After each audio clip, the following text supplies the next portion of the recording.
Friends, આજે આપણે left over દૂધી ચણાની દાળનું શાક અને તળેલા મરચાં છે તો એના પરોઠા કરવાના છીએ. તો એક મિક્સર બાઉલમાં મરચાં લઈ લીધા છે અને શાક લઈ લીધું છે અને એની પેસ્ટ કરી દેવાની છે. શાકમાં તો બધા જ મસાલા છે જ, આદુ લસણ મેં નાખેલું જ છે. હવે એક બાઉલમાં રોટલીનો લોટ 2 કપ જેવો લીધો છે. એમાં સ્વાદ અનુસાર મીઠું અને 1 ચમચી અજમાને હાથથી મસળીને અંદર એડ કર્યો છે. હવે આપણી જે પેસ્ટ બનાવી છે શાકની, એને આ લોટમાં એડ કરી દેવાની છે. અહીં તમે તલ પણ એડ કરી શકો છો અને કોથમીર પણ ઝીણી સમારીને લઈ શકો છો.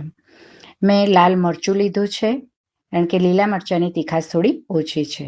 મોણ માટે 2 પરી જેવું તેલ લીધું છે અને એને હાથથી મસળીને સરસ રીતે લોટ બાંધી દેવાનો છે. આપણને જરૂર લાગે તો એમાં થોડુંક પાણી એડ કરીશું અને પરોઠા જેવો લોટ બાંધવાનો છે. આ રીતે આપણે દાળના પરોઠા પણ કરી શકીએ છીએ. વધેલી દાળને લોટમાં મસાલો કરીને અને એના પણ પરોઠા થઈ શકે છે. હવે જે લોટમાંથી લુઓ લઈને થોડું અટામણ લઈને પરોઠા વણી લેવાના છે. થિકનેસ એની મીડિયમ રાખવાની છે. હવે ગરમ થઈ ગયેલો તવો છે એની ઉપર આપણા પરોઠાને શેકવા મૂકવાનો છે અને ગેસની ફ્લેમ સ્લો ટુ મીડિયમ રાખવાની છે. ઉલટ પુલટ કરીને આપણું પરોઠું શેકી લેવાનું છે. મેં અહીંયા તેલનો ઉપયોગ કર્યો છે.